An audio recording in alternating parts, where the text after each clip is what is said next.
কেবল একটু ভাত খেয়ে বইছি, এই সময় আবার কে আসলো? জান, দেখো তো কে আসলো। আমার তো খেয়ে দেয়ে কাজ নেই, তুমি যখন যা বলবা আমি তাই শুনবো, তাই তো? দরজা আমি খুলতে পারবো না। সারাদিন ধরে আমি কত বড় বড় কাজ করি, আর তুমি এইটুকু কাজ করতে পারবা না? তাহলে তোমাকে দিয়ে কি হবে? তুমি যখন যেইডে কও আমি তখনই সেইডে করি, এই দরজা আমি খুলতে পারবো না।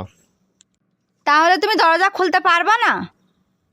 পানি এনে দিছি, আলু ভর্তা করে দিছি, আমি আর একটা কাজও করতে পারবো না আজকে।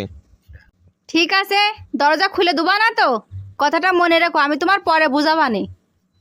পরে যা হয় সে পরে দেখা যাবে না, পরের চিন্তা এখন করা যাবে না। এই শরীরটা ভীষণ ম্যাচ ম্যাচ করছে, মশারিটা টাঙাও তো, ঘুমাবো। তোমার শরীর ম্যাচ ম্যাচ করছে, তুমি কি মনে করিছো তখনকার কথাকে আমি ভুলে গিয়েছি? দাঁড়াও, শোনো, প্রতিদিন কলা মশারি আমি টাঙাই, আজকে কিন্তু তুমি টাঙাবা, বুঝেছো? কি বললে তুমি? আমি মশারি টাঙাবো? তাড়াতাড়ি মশারি টাঙাও, আমার ঘুম আসছে, আমি ঘুমোবো। তখন আমি বলছিলাম না যে দরজা খুলতে, আর কি বলিলাম যে তোমার আমি মজা দেখাবো? এখন তুমি মশারি টাঙাবা, ব্যাস। জান, ছোটবেলা থেকে শুনে আসছি, যার হাতের নিচে নাকি তিল থাকে তার হাতের রান্না নাকি অনেক মজা হয়। তোমার দুই হাত মিলে তো তিনটা তিল, তাহলে ভাবো তোমার হাতের রান্না কতটা মজা হবে। আমি হলাম তোমার লক্ষ্মী বউ, তোমার হাতের রান্না যত সুন্দরই হোক, আমি কি তোমাদের রান্না করাতে পারি বলো? যাক, তাও এতদিনে তুমি বুঝছো স্বামীরে দিয়ে রান্না করানো উচিত না। শোনো, যেহেতু আমি তোমাকে দিয়ে রান্না করাই না, সেহেতু তুমি তো আমাকে ছোটখাটো কাজ করে দিতেই পারো, তাই না?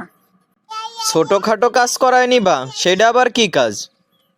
আরে আমি বলছি, তুমি মরিচগুলো সুন্দর করে ডলে আলু ভর্তাটা মাখাও তো। কি কইলে? আমি আলু ভর্তা মাখাবো? আমি কোনোদিনও আলু ভর্তা মাখাইনি, ও আমি পারি না করতে। কেন করতে পারবে না? কিসের জন্য? সারাদিন তো শুয়ে বসেই থাকো, একটু আলু ভর্তা করলে কি সমস্যা? বিয়ের আগে আমি কোনোদিন আলু ভর্তা করি নাই, বিয়ের পরে যে আমি কতবার আলু ভর্তা করছি এটা যদি ক্যালকুলেটরে হিসেব করা হয় তাও ক্যালকুলেটরে ধরবে না। কেন, আলু ভর্তা করলে কি একা আমি খাই? তুমি খাও না? ভালোই ভালোই বলছে আলু ভর্তা করো, আমার মাথা যদি গরম হয়ে যায় জানতেই তো পারছো কি হবে।